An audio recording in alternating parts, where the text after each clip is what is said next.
The Old Lady's Secret to Achieving Anything. A life-changing story. This is the story of Clara, a woman who gave her life to raising her 4 children, only to find herself alone when they grew up and moved away. But what Clara learned through her struggles will change the way you look at life and how you achieve your goals. Montage of Clara struggling to fix a broken chair, cooking for herself, and sitting by a stack. Clara said, "When my kids left, I felt like I had no purpose.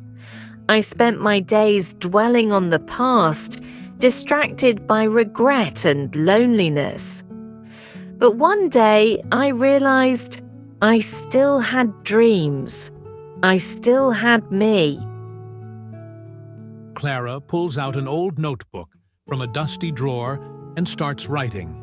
Clara sits at her kitchen table with a list in her notebook titled Goals to Achieve.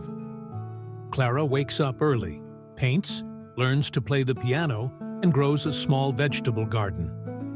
Clara's simple but powerful strategy? She eliminated distractions and gave her full attention to one goal at a time. Clara said, "Here's what I've learned. Start with one thing. Don't overwhelm yourself with too many goals. Set boundaries. Say no to things that don't serve your purpose. Be consistent. Even small steps daily can lead to big achievements. You don't need perfect conditions to succeed. You just need focus.